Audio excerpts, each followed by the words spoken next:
Mean राशि के दोस्तों नमस्कार। अधूरा पड़ा हुआ काम दोबारा शुरू हो सकता है। जो काम आपने अधूरेपन में छोड़ दिया था, किसी कारण नहीं कर पाए, कोशिश करें दोस्तों एक बार फिर से उस काम को दोबारा शुरू करने की। उस काम में आपको सफलता मिलती हुई नजर आ रही है।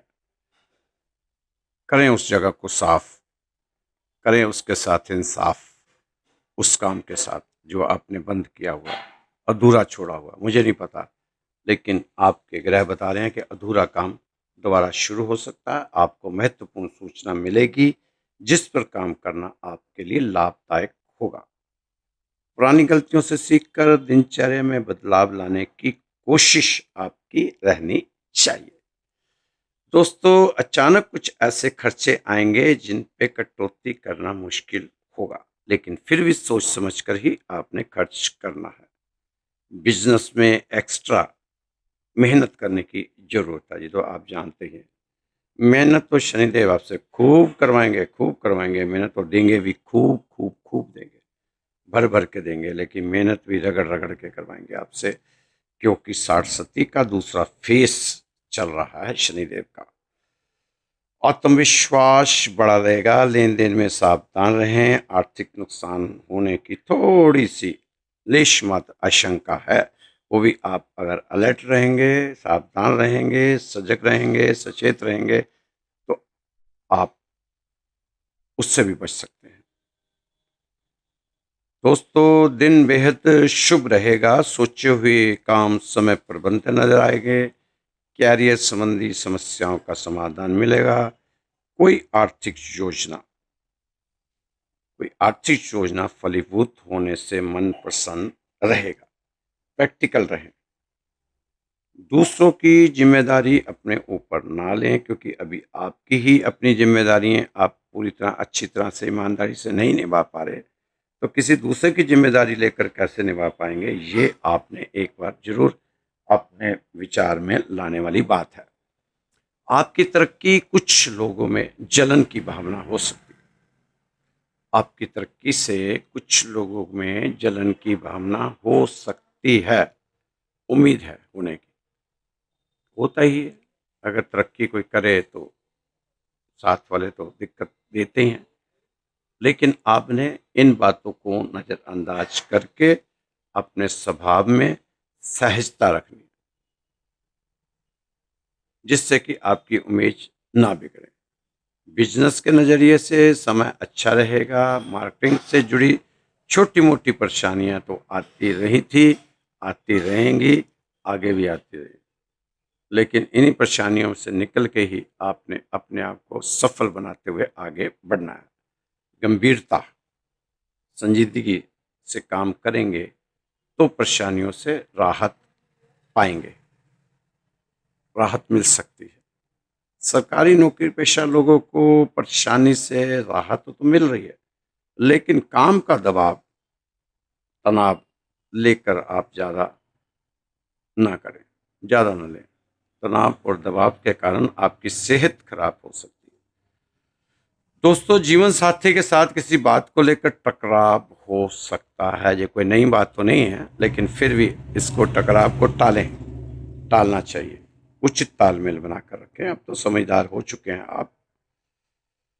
प्रेम संबंधों को लेके मनमुटाव हो सकता है, इसमें थोड़ी सी आप सावधानी बरतें। मनमुटाव ना होने दें प्रेम संबंधों में। घर में कुछ बदलाव या रख रखाव संबंधी योजना चल रही है, तो उसको पूरा करने का प्रयास आपका ही बनता है, आपको ही करना चाहिए। नज़दीकी रिश्तेदार घर आ सकते हैं, अच्छी बात है, आना चाहिए। काफ़ी समय बाद मेल मिलाप होने से खुशनुमा माहौल रहेगा, बहुत अच्छी बात है। निजी योजनाएं किसी के साथ शेयर करना हानिकारक है। ये ना हो कि रिश्तेदार घर में आए तो आप अपनी निजी योजनाएं सबके साथ शेयर करते रहें, पता चले योजना शुरू होने से पहले ही ठप हो गई। तो दोस्तों, अपना और बातें करो, पिक्चरों की, सीरियल की, सरकारों की, देश की, पर अपनी निजी योजनाएं बिल्कुल भी किसी के साथ शेयर करना आपके लिए हानिकारक रहेगा। समझदारी से और प्रैक्टिकल होकर इस समय चलने की ज़रूरत है। अपनी ज़िंदगी को समझदारी और प्रैक्टिकल होकर चलाएं। भविष्य की चिंता छोड़कर मौजूदा वर्तमान की गतिविधियों पर ध्यान दें। अधिक जिम्मेदारियां लेंगे तो तनाव हो सकता है, इसलिए उतनी ही जिम्मेदारियां लें जितनी आप दोस्तों निभा सकते हैं। कार्यस्थल पर कामकाज का बोझ भी बढ़ेगा, इनकम भी बढ़ेगी। वो बधाई हो, इनकम की बात आई है कि इनकम बढ़ सकती है। कोशिश करें, बढ़ेगी, बढ़ना ही पड़ेगा। इनकम को खर्चे बढ़ रहे हैं तो इनकम भी बढ़ानी पड़ेगी। पैसे आते हैं दरवाजे से, निकल जाते हैं खिड़की से, पता भी नहीं चलता। सभी काम समय पर निपटाने की कोशिश किया करें। इस समय किसी योजना या प्लानिंग पर काम करना आपके लिए बेहद हित में रहने वाला है। सरकारी नौकरी में एक्स्ट्रा ड्यूटी लग सकती है। काम तो आपके ऊपर ज़्यादा चलेगा ये महीने में। तो जून के महीने में तो आपको काफ़ी मेहनत करनी पड़ेगी। मिले जुले प्रभाव वाला दिन रहेगा। चुनौतियों को स्वीकार करने से तरक्की होगी। सामाजिक कामों का सम्मान मिलेगा। सुकून के लिए थोड़ा समय मनचाहे काम करने के लिए निकालें। थोड़े मनचाहे काम भी किया करें दोस्तों कभी कभी, क्योंकि मनचाहे कामों से आपका थोड़ा सा दिल लगा रह जाएगा। तो दोस्तों इस समय तो आपको संतान पक्ष की ओर से चल रही कोई समस्या थी, काफ़ी लंबे समय से चल रही थी। वो उसमें कुछ अनुभवी लोगों को बीच में डालकर आप इस समस्या का समाधान ढूंढ सकते हैं, निपटा सकते हैं इस समस्या को। कुछ लोगों को बीच में डालना पड़ेगा आपको, उसके बिना समस्या सुलटेगी नहीं। फाइनेंस संबंधी महत्वपूर्ण निर्णय लेने के लिए ये अनुकूल समय है। अतिरिक्त जिम्मेदारियां लेने से बचे, तो आपको बार बार बताया जा रहा है। इंपोर्ट एक्सपोर्ट के कामों में कुछ प्रतिकूलता रह सकती है। दोस्तों ग्रह स्थिति आपके लिए बेहतर होंगी। किसी विशेष काम की कोशिश कर रहे थे तो सफलता मिलने वाली है। लोगों की बातों की परवाह ना करें, अपने कामों पर ध्यान देना आपको फायदा होगा। बच्चों को संस्कृति का ज्ञान करवाएं, उनकी समस्याओं को सुने और सुलझाएं। आपके ईगो की वजह से माहौल अस्त व्यस्त ना हो सकता, इस बात को ध्यान में रखें। कारोबार में कंपटीशन रहेगा, सफलता मिलेगी, लेकिन सफलता का प्रतिशत आपकी मेहनत डिसाइड करेगी। जितना करोगे काम उतने कमा लोगे दाम। तो दोस्तों इस समय तो आपको सबसे पहले तो अपने आप को ज़्यादा तरोताज़ा महसूस करने की ज़रूरत है। स्वास्थ्य आपका नंबर 1 रहेगा। सैर करनी शुरू करें। सुबह सूरज महाराज जी के दर्शन करें ताकि आपके रुके हुए कार्य थोड़ी स्पीड पकड़ें और आपको लाभ हो। दोस्तों काफ़ी समय के बाद ये जो समय बना हुआ है, भाग्य उदय होगा। भाग्य उदय का ये समय है, इसका लाभ उठाएं। दोस्तों हार मत मानना कभी भी, क्योंकि आपके माता पिता आपकी जीत की आस लगाए बैठे हैं। कोशिश करें किसी को आपके द्वारा दुख ना पहुंचे। आप कुछ ना कुछ नया जरूर करें, करना चाहिए, और सबके साथ हंसी खुशी से रहना, अपने आप को थोड़ा व्यस्त रखना, डबल माइंड होने से बचना।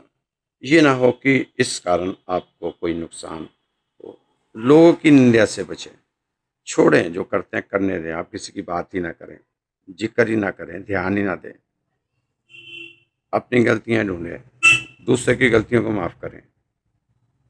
एक भूल एक मुंह और दो कान का अर्थ है कि अगर हम एक बात बोलें तो दो बातें सुनने में आनी चाहिए हमें। अब थोड़ा सा अपनी आदतों में सुधार लेकर आएं, आपको अच्छी खबर देकर जाएगा ये समय। हम अपनी इस कमी को भी दूर करें, अपना झूठी तारीफ से खुश रहते हैं, वाहवाही होती है, झूठी वाहवाही से आप परहेज करें। यही आपकी सबसे बड़ी कमी है। आपको आपकी कमी बताना बहुत मुश्किल बात है, क्योंकि आप अपनी गलती मानते नहीं, उससे कई बार आपको नुकसान उठाना पड़ता है।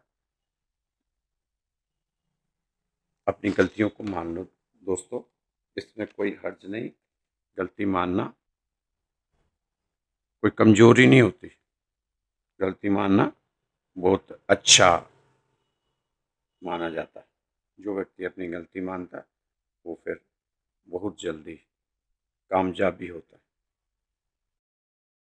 है। मीन राशि के दोस्तों, बीज बोते समय किसको पता है कि इतना बड़ा वृक्ष बन जाएगा। छोटा सा बीज होता है, इंसान सोच भी नहीं सकता कि इसमें से इतना बड़ा पेड़ बनेगा। उसी तरह जो हम कर्म करते हैं, चाहे छोटा सा कर्म होता है, एक किस्म का वो बीज डल गया, अब उसके बाद जो उसके फल मिलने हैं उसका इंतजार करना ही पड़ेगा। और फिर एक बीज बोया है तो अनगिनत बहुत सारे, जैसे एक गेहूं का एक बीज भी होते हैं तो 50 से 60 दाने हमें उसके मिलते हैं। उसी तरह कर्म भी हमारे बढ़कर ही हमारे पास आते हैं, चाहे अच्छे हों चाहे बुरे हों। जिस बीज को बो देते हैं अपने भीतर, फिर वही शक्तियां काम करने लगती हैं। अगर आप क्रोध बोया तो सारी तरफ से क्रोध की शक्ति आपके साथ हो जाएगी। अगर प्रेम बोया तो वही शक्ति सक्रिय होकर काम करने लगी। कुम्हार एक घड़ा बनाता है, उद्देश्य होता है कि घर का पानी भरना या बाजार में बेचना। चित्रकार का वह चित्र बनाता है, पर उस चित्र को कभी बिकता नहीं, फिर भी चित्र बनाता रहता है, बनाने में आनंद आता है। इसी तरह परमात्मा को कोई उद्देश्य नहीं, पर बनाने में आनंद है। परमात्मा के लिए सृष्टि उसका आनंद है। जहर परमात्मा ने बनाया। आप कहोगे कि परमात्मा ने जहर बनाया ही क्यों? उसको पता नहीं था कि इसके खाने से मर जाता है। जहर अपने आप में किसी को मारता नहीं। जहर तो प्राण भी ले सकता है, अमृत भी ज़्यादा मात्रा में खा जाए तो मर जाएगा, इसलिए नहीं मिलता, क्योंकि सभी लोग ज़्यादा मात्रा में खाएंगे और मर जाएंगे। लेकिन जहर से आप नहीं जानते कि बहुत सी दवाइयाँ बनती हैं जिससे हमारा इलाज होता है।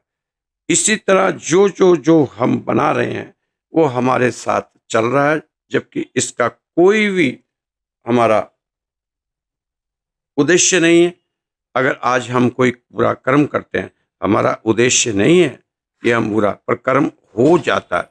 और जब कर्म बुरा होगा तो उसके जब फल हमारे सामने आएंगे तो फिर हमें दिक्कत होगी, फिर मैं भागेंगे अपनी कुंडलियाँ, अपनी पत्रियाँ और ये लेकर ज्योतिषिकों के पास और तांत्रिकों के पास और पुरोहितों पंडितों के पास। दोस्तों, उससे पहले ही अगर हम कर्म अच्छे कर लेंगे तो ग्रह हमें कोई भी नुकसान नहीं दे पाएंगे। कुम्हार जिस तरह घड़ा बनाता है, एक हाथ बाहर रखता है, एक हाथ अंदर रखता है, एक हाथ से थापता है, इसी तरह हमारा भगवान भी हमें जब कोई कष्ट आता है तो समझो तुम्हें बना रहा है। तो आप भगवान की बनाई हुई किसी चीज पर भी किंतु परंतु ना करें, कि कोई भी चीज है बेवजह भगवान नहीं करता। अगर हमें कष्ट आ रहे हैं तो उसकी भी कोई वजह होती होगी। बेवजह हमारे जीवन में कोई भी कष्ट नहीं आएंगे। तो इसलिए दोस्तों, आप जब दुखी होते हो तो बेवजह से इधर उधर मत भटको। आप तो भगवान की शरण में चले जाओ, उसके शरण में जाकर ही आपको बहुत कुछ प्राप्त हो जाएगा। आप देखना कितनी शांति मिलेगी। दोस्तों, ज्योतिषी के नाम पर 90% धोखाधड़ी है और 1% इतने ठोस कारण में पूरी बात नहीं कर सकते। बहुत धोखाधड़ी हो रही है आज। हर आदमी कह रहा है कि मैं तुम्हें बनवा दूंगा, मैं तुम्हें कर दूंगा, लेकिन मैं आपको बता रहा हूं कि आपके कर्म ही आपको बना सकते हैं, आपके कर्म ही आपको बिगाड़ सकते हैं, बाकी ना आपको कोई बना सकता है, ना कोई आपका बिगाड़ सकता है। इसलिए अपने कर्मों पर ध्यान देकर मेरे दोस्तों आगे बढ़ो, कर्मों की खेती करो। कर्मों की खेती करोगे तो आपको इसका रिजल्ट तुरंत सामने आ जाना है। कर्म प्रधान, ये कलयुग है, कर्म प्रधान, कर्म प्रधान, कर्म प्रधान। एक व्यक्ति हमेशा ही दुखी रहता था। छोटी सी कहानी है दोस्तों, हमेशा ही दुखी रहता था। जिसके सामने बैठता अपने दुखड़े रोने लगता। उसने अपनी जिंदगी में दुखों के पहाड़ खड़े किए थे। कैलाश पर्वत भी उसके दुखों के पहाड़ के सामने शर्मा जाए।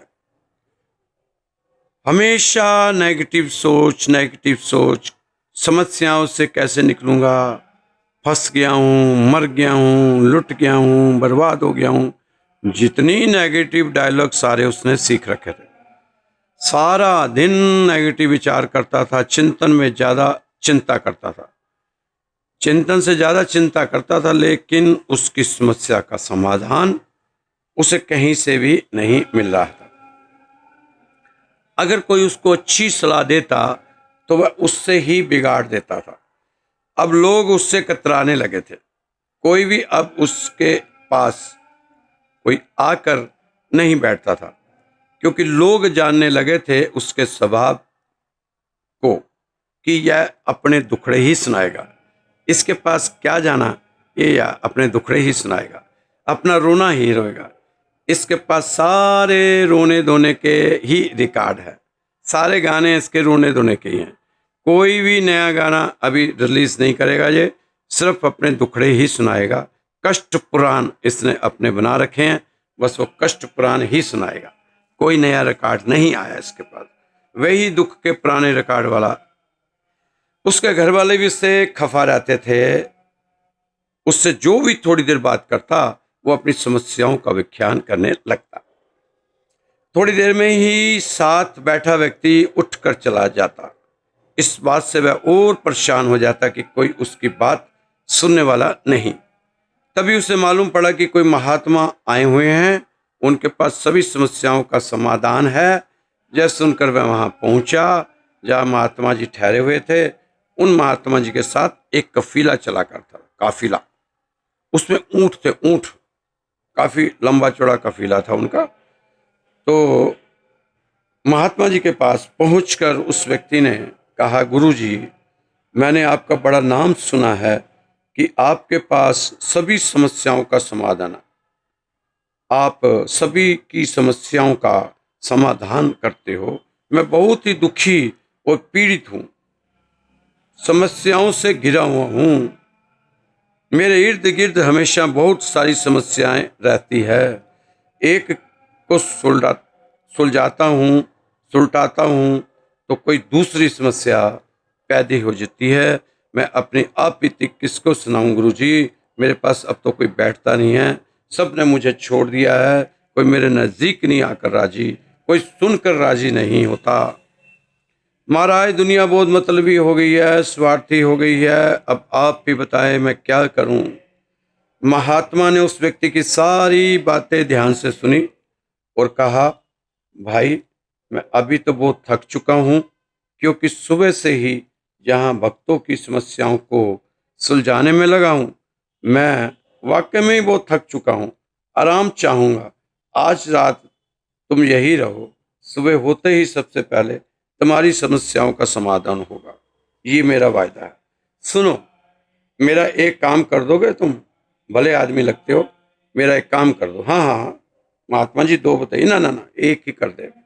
मेरे ऊँटों की देखभाल करनी होगी, क्योंकि जो व्यक्ति मेरे ऊँटों की देखभाल करता था उसकी तबीयत थोड़ी आज खराब है, ठीक नहीं है, उससे ठंड लग गई है। आज रात तुम ऊँटों को देखभाल कर दो, जब सभी ऊँट सो जाएं तो तुम भी सो जाना। मेरे बगल वाला कमरा मैंने तुम्हारा बिस्तर वहाँ पर लगवा दिया, तो जब ऊँट सारे सो जाएंगे तो तुम भी आके सो जाना।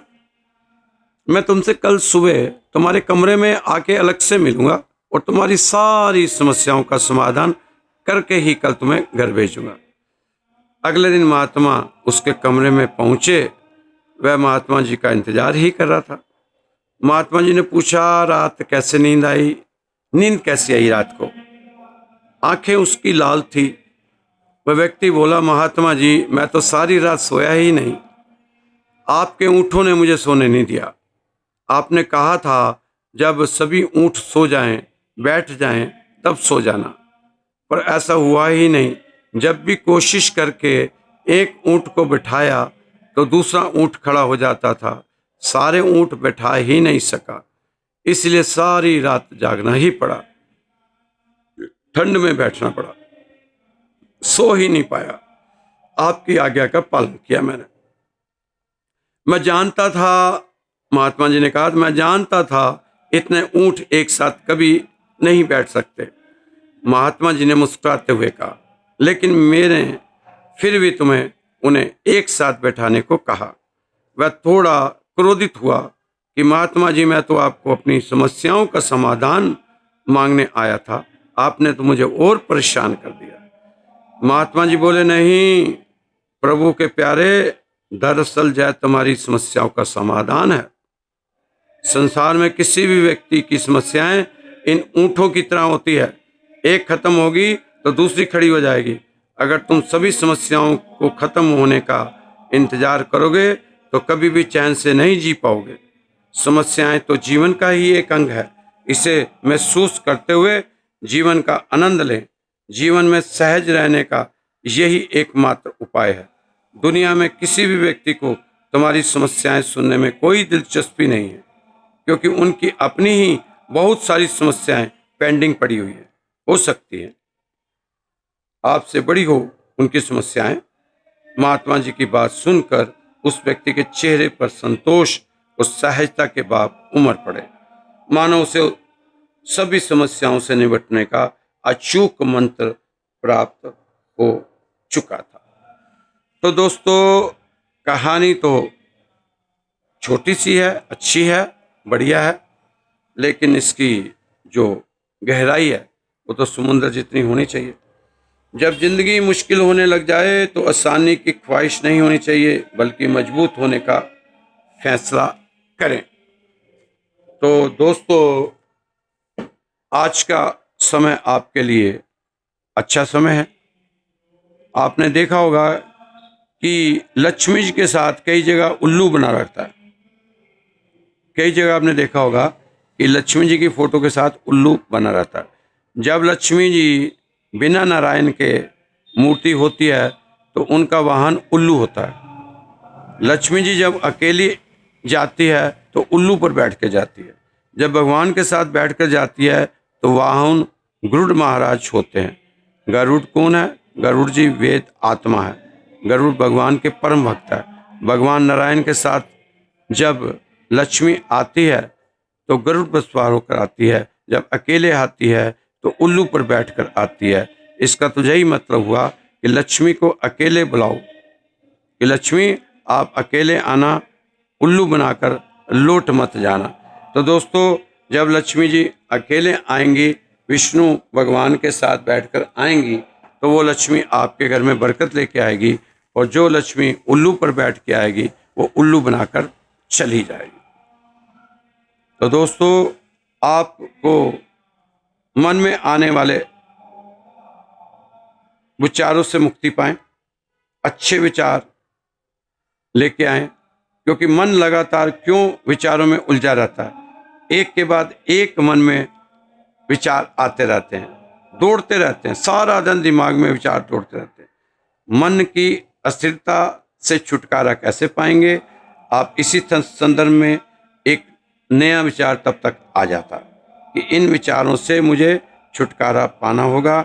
इन हजारों विचारों की उधेड़ बुन से कैसे अपने को विचार शून्य रखा जाए, हर इंसान सोचता है। अब अगर आप समुद्र के किनारे पर खड़े हो तो आपको लहरें महसूस करेंगे, तो उनका शोरगुल महसूस करेंगे, पर जो तैराक तैर रहा है उसे कुछ सुनाई नहीं देगा। उसे तो अपने हाथ की पैरों की धाप ही सुनाई देगी, क्योंकि वह तो खुद लहरों के साथ तैर रहा है, उस लहरों का शोरगुल का पता ही नहीं चलता। ये लहरें लुपी आते कैसे हैं, कहाँ से पनपते हैं और इनका उद्देश्य क्या होता है। विचार हैं क्या है, एक अनुभव के निष्कर्ष की गति है। किसी भी समस्या के समाधान के लिए सैकड़ों विचार हमारे मन में कूदते हैं और समस्या का समाधान होते ही ये विचार खो जाते हैं। इस विचारों का उद्देश्य समाधान, शक्ति, मन की स्पष्टता और शुद्धता है। मन की स्पष्टता और शुद्धता है। जिस तरह परीक्षा में किसी प्रश्न का उचित उत्तर चुनना हो तो बहुत गहराई से आता है उत्तर। मन के विचारों का अवलोकन करने के लिए शांत बैठकर आने वाले विचारों को जो एक के बाद एक आ रहे हैं, गहराई से अध्ययन करने की क्रमानुसार लिखते जाएं। इससे किसी भी समस्या का हल बहुत जल्दी मिलेगा और आपको समस्याओं से छुटकारा मिलेगा। तो दोस्तों, अपने विचारों को कम करें, कम विचार आए तो आप शांत हो जाएं, एक जगह शांत होकर बैठ जाएं, तो तब आपको कुछ सूझेगा। नहीं तो बेवजह से आप अपनी टेंशनों को और बढ़ा लेंगे। अभी आपने इस समय 60 का पीरियड चल रहे हैं, टेंशनें आपने कम करनी है। ज़्यादा टेंशन ना लें, ज़्यादा चिंता ना करें, आप अपने कर्मों पर ध्यान दें, मेहनत करें। मेहनत करेंगे सब कुछ ठीक होने वाला है। जहाँ एक गहरी बात है कि चोट देने वाला भी वही और मरहम लगाने वाला भी वही, ईश्वर ऐसा ही पूर्ण वैद्य है। आप तो उस वैद्य के पास चले जाओ, जो आपके कष्ट है सारे कष्ट वो वैद्य ही पूरे करेगा। वो है हमारा परमात्मा, वो है हमारा कृष्ण, वो है हमारी राधा रानी। मन तेरे मंदिर का दीपक, तन तेरी पूजा की थाली, सांस सांस आरती तुम्हारी, अर्घ्य भरी नैना की प्याली। तो कन्हैया, मैं जब तेरी निगाहों का नज़ारा देख लेता हूँ, अंधेरे में चमकता एक सितारा देख लेता हूँ, अंत में सबके भीतर बैठे परमात्मा को प्रणाम करता हूँ कि आपने अपने आप को इतना काबिल समझकर भगवान की शरण में अपने आप को लेके आए। दोस्तों, आप अपने आप को भगवान की शरण में ले जाओ, भगवान के अनुग्रह में चले जाओ, तो आपकी बात बन जानी है। इस समय आप किसी भी चमत्कार के भरोसे ना रहें, कर्म के भरोसे रहना ज़्यादा उत्तम होगा। कर्म करें, थोड़ा करें, ज़्यादा करें, बस कर्म करें। इस समय आपके सामने आने वाली चुनौतियों का सामना मुस्कान के साथ करें। अतीत में आपने जितना धन आज को सुधारने के लिए निवेश किया था, उसका लाभ आपको मिल सकता है, उम्मीद लगाई जा सकती है। दोस्तों, इस समय पर आपकी मदद आपके किसी अपने को गंभीर संकट से बचा सकती है। आर्थिक संकट से बचने के लिए अपने निर्धारित बजट से भटके नहीं। अगर बजट से भटक गए तो फिर आर्थिक संकट आया ही खड़ा है। आपको खुद ही अपने गैर जरूरी खर्चों को देखकर चिंतित होना चाहिए। आपके पास हर दिन एक नियम मौका है और अपने आप को बेहतर बनाने का। क्या ऐसे मौके को आप बार बार अपने हाथ से जाने दें? ना ना ना ना दोस्तों, नो। अपने हाथ से ऐसे मौक़ों को मत जाने देना। धैर्य और मानसिक सहनशीलता अपनाते हुए आगे बढ़ते जाएं। खुद पर भरोसा करें। जब आप खुद पर भरोसा करेंगे तभी तो कोई आप पर भरोसा करेगा। जब आपका खुद पर ही भरोसा नहीं होगा तो दूसरे से आप क्या उम्मीद लगा बैठोगे? तो दोस्तों, अपने भरोसे को कायम रखो, अपने आप पर भरोसा करते रहो, आपके कदम और भी मजबूत हो जाते हैं। जिंदगी को सफल बनाने के लिए बातों से नहीं, रातों से लड़ना पड़ता है। राजनीतिक क्षेत्र से जुड़े हुए लोगों के लिए सम्मानजनक स्थितियां बनती नजर आ रही हैं। दोस्तों, इस समय आपका फंसा हुआ पैसा प्यार से तकाजा करने से कुछ अंश उसका मिल सकता है। पूरा तो नहीं कह सकता, लेकिन कुछ ना कुछ हिस्सा मिलेगा। लेकिन तकाजा प्यार से करना, लड़ाई झगड़ा करके ना आ जाना। अपनी वाणी में मधुरता रखने की कोशिश करें। परिस्थितियों के अनुसार खुद को बदलाव लाने से आपका मनोबल बढ़ेगा तथा आप के सभी छोटे बड़े कार्य आसानी से संपन्न हो जाएंगे। इस समय दोस्तों, किसी पर बिना सोचे समझे आंखें बंद करके विश्वास आपको आर्थिक नुकसान देकर जा सकता है। आप मनोकूल परिणाम ना मिलने पर जल्दी ही मायूस हो जाते हैं। यह आपके लिए ठीक नहीं है। मायूस ना हुआ करें। भगवान की शरण में जाने वाला आदमी, भगवान का मानने वाला आदमी, भगवान से प्रेम करने वाला आदमी कभी मायूस नहीं होता। अगर आपने कुछ करना ही है तो थोड़ी मेहनत और ज़्यादा कर लो, मेहनत को और बढ़ाओ, ताकि अनुकूल परिणाम आपको देखने को मिले। अगर बीपी और शुगर की कोई समस्या है तो खान पान का ध्यान रखें और डॉक्टर से सलाह जरूर लें। इसमें लापरवाही बिल्कुल ना करें, क्योंकि लापरवाही आपके लिए ठीक नहीं है। इस समय आपने बहुत सोच समझ के अपने सभी काम करने हैं। दोस्तों, आदमी एक बहुत बड़े ब्रह्मलोक में जीता है। वह स्वयं को ना मालूम क्या समझ लेता है, जबकि इस विराट विश्व के किसी कोने में उसका कोई भी अस्तित्व नहीं है। ये पृथ्वी बहुत छोटी है। हमारा सूरज इससे 60,000 गुना बड़ा है, और ये सूरज उन सभी सूरजों को हम जानते हैं उनमें से सबसे छोटा है। और अभी तक करीब 2 अरब सूरज जान लिए गए हैं, और प्रत्येक सूरज का अपना विस्तार है। और ये 2 अरब सूरज बस यहीं पर समाप्ति नहीं है, उसके आगे भी विस्तार हो सकता है, उसके आगे भी फैलाव हो सकता है। इतने बड़े विश्व के छोटे से कोने में एक छोटा सा प्राणी मनुष्य है, वो भी बहुत बड़ी संख्या नहीं है। उसकी कुल 8 अरब की संख्या करीब करीब, उससे थोड़ी सी ज़्यादा हो सकती है। और जो छोटे छोटे प्राणी हैं उनकी संख्या अनंत है। इन सब में से एक छोटी सी संख्या का एक हिस्सा मनुष्य है। मनुष्य ना जाने अपने आप को क्या समझ बैठा है, ना जाने क्या क्या सोच बैठा है। और ये मनुष्य जीता भी थोड़े दिन है, करीब करीब 70 या 80 वर्ष, ज़्यादा से ज़्यादा 100 वर्ष जीता है। इस अनंत विश्व के विस्तार में 100 वर्षों की कोई गणना नहीं, जगह नहीं, कोई कीमत नहीं। पृथ्वी को बने करीब 2 अरब वर्ष हो गए, और यह दुखी पृथ्वी बहुत नया आगमन है। अरबों खरबों पीछे है, जो उनका कोई हिसाब नहीं, और उतना ही आगे हैं, उसका कोई अंत नहीं। उसमें ही छोटे से क्षणों में आदमी जी लेता है। तो दोस्तों, अपने आप को ज़्यादा मैं नहीं करनी चाहिए, क्योंकि हमें अपना वजूद पता होना चाहिए कि हम है क्या। अगर हम ऊपर से देखें तो हमारी जो धरती है वो एक काली मिर्च के समान दिखती है। ऊपर से सैटेलाइट से ऊपर से देखो तो इतनी सी दिखती है, और उसमें भी हम कहाँ खड़े होते हैं। 830 करोड़ की आबादी है पूरे वर्ल्ड की, उसमें हमारा क्या औचित्य है। पर हम फिर भी सारा दिन मैं करते रहते हैं। दोस्तों, आप ट्रेन में जा रहे हो तो टिकट ले लिया आपने, ट्रेन में एंटर कर लिया। अब अपना वजन सिर पर थोड़ा रखोगे, वह तो ट्रेन में रख दो और आराम से यात्रा करो। ट्रेन अपने आप ही आपको आपके वजन को लेकर जाएगी। ऐसे ही परमात्मा रूपी गाड़ी में बैठकर आनंद लो। सारा वजन परमात्मा रूपी गाड़ी में रख दो, भगवान अपने आप ही इसे पार लगाएगा।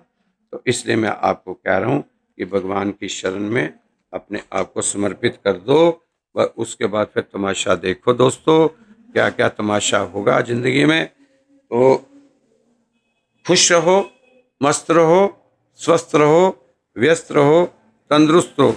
अगर कोई मुझसे बात करनी हो, मुझसे कोई सलाह लेनी हो, या मुझे कोई सलाह देनी हो, तो आप, मेरा नंबर है उस पर बात कर सकते हैं।